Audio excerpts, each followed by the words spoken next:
You know, this is a little sad, even for me. How many Kickstarters are we on for Red Ash now?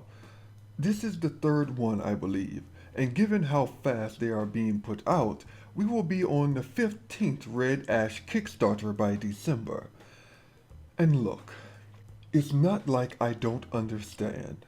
After a project is finished, it is a good idea to be able to jump directly into another project so that the company always has something for the people to work on. And you are not paying people to just sit around and do nothing or being forced to fire them after a game is completed. But the way that concept is handling everything is just filled with mistakes. Kenji Inafune is absolutely destroying any consumer trust associated with his name, and I wonder if he even knows it. I have no idea who their project manager is, but they are doing a terrible job. And to drive the nail even further into the coffin is the fact that the new Red Ash Kickstarter has been up for about a week now. And you want to know how much money they have raised in that week?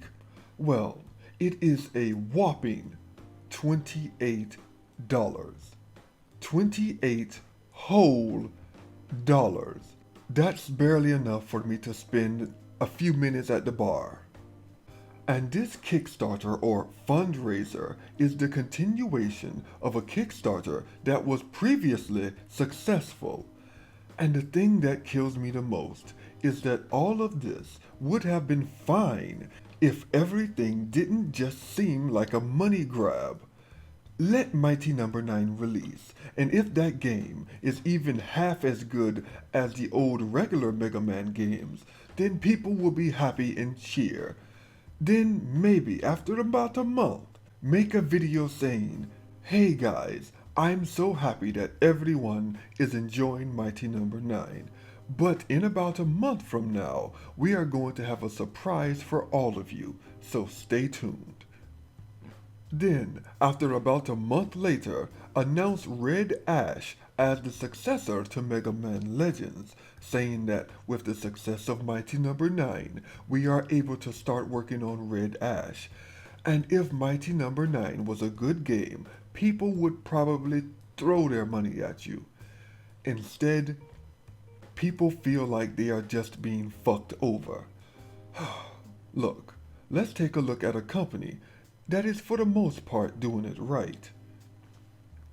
Now, remember the game Divinity Original Sin? Well, they kickstarted and then they made their game. It was released and everyone loved it. It went on to sell a lot of copies and even managed to wind up on a lot of Game Awards list for Game of the Year. And here we are now, over a full year after the original game's release. And only now is the studio trying to ask the community once again for help in their Kickstarter of the next game.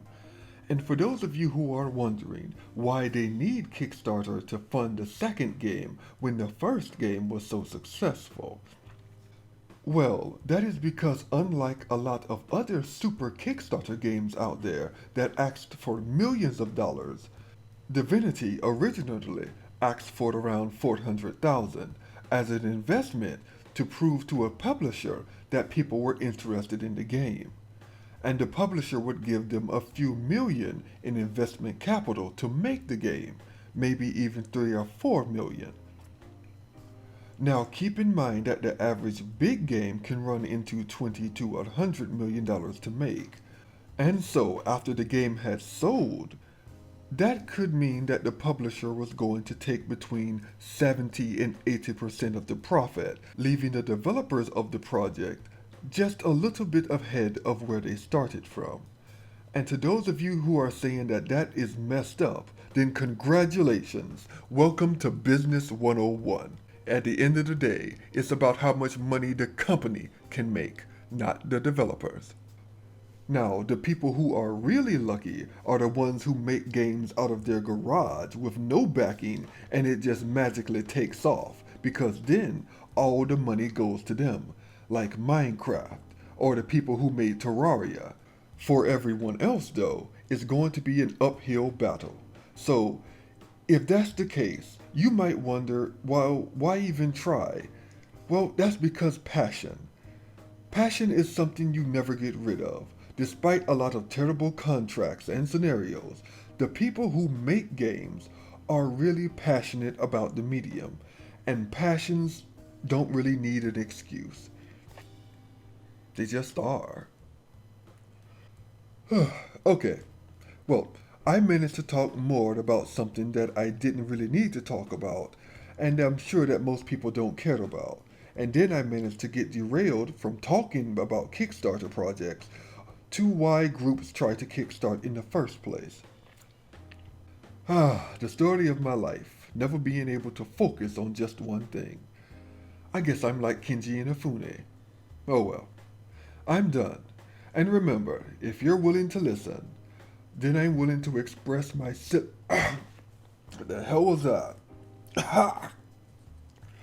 Okay, let's say this again. And remember, if you're willing to listen, then I'm willing to express my silly ramblings in a convoluted opinion. You all take care.